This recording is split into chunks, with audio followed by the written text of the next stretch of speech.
एक सैनिक के दिल को छू लेने वाली कहानी। ये कहानी एक सैनिक की है जो वियतनाम में युद्ध के लिए गया था। युद्ध समाप्त होने के बाद जब उसने घर लौटने की बारी आई तो उसने अपने माता पिता को सैन फ्रांसिस्को से फोन किया। माँ और पिताजी, मैं घर आ रहा हूँ, लेकिन घर आने से पहले मुझे आपसे एक बात पूछनी है। मेरा एक दोस्त है जिसे मैं अपने साथ घर लाना चाहता हूँ, क्या मैं उसे ला सकता हूँ? बिल्कुल बेटा, ये भी कोई पूछने की बात है। हमें तुम्हारे दोस्त से मिलकर बहुत अच्छा लगेगा, माता पिता ने जवाब दिया। लेकिन पहले एक बात आप लोग जान लें, सैनिक बोलता गया। युद्ध में वह बहुत बुरी तरह घायल हो गया है। उसके एक बारूदी सुरंग पर पैर रख दिया था और उसमें उसके अपना एक हाथ और एक पैर गंवा दिया है। उसके पास कोई जगह नहीं है जहां वो जा सके, इसलिए मैं उसे अपने साथ रहने के लिए लाना चाहता हूँ। उसकी यह बात सुनकर उसकी माँ बोली, बेटा, तुम्हारे दोस्त के बारे में ये जानकर मुझे बहुत दुख हुआ। हो सकता है हम उसके रहने के लिए कोई जगह तलाश कर सके। नहीं माँ, मैं चाहता हूँ कि वो हमारे साथ रहे। लेकिन बेटा, अब पिता ने कहा, तुम समझ नहीं रहे हो कि तुम क्या चाह रहे हो।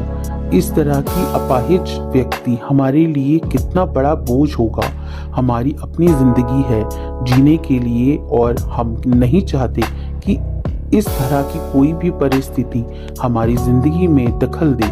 मेरे हिसाब से तुम्हें अकेले घर आना चाहिए और अपने दोस्त को वहीं छोड़ देना चाहिए। वह अपनी जिंदगी जीने के लिए कोई ना कोई रास्ता निकाल ही लेगा।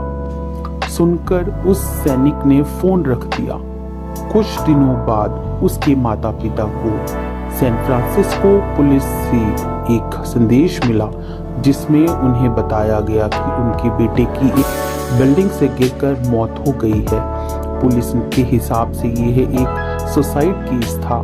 दुखी माता पिता ने तुरंत ही सैन फ्रांसिस्को के लिए फ्लाइट बुक कराई और वहां पहुंच गए। वहां उन्हें शहर के मुर्दा घर ले जाया गया ताकि वह अपने बेटे की पहचान कर सके। उन्होंने उसकी पहचान कर ली, किंतु ये देखकर उनकी कपकपी छूट गई कि उनके बेटे का बस एक हाथ और एक पैर था।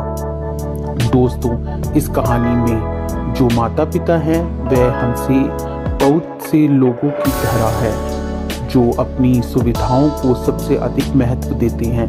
वह उन लोगों से प्यार करना या रहना या समय बिताना चाहते हैं जो दिखने में अच्छे हैं, स्वस्थ हैं और फिर जिसके साथ रहकर उन्हें मज़ा आता है।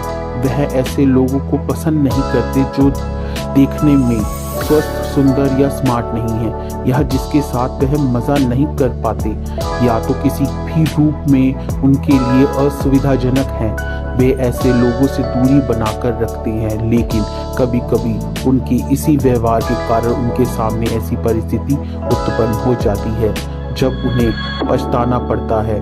आइए लोगों को ये जैसे हैं वैसे ही अपनाएं और ज़रूरत पड़ने पर उनकी मदद करें। Please like and subscribe my channel for more interesting videos.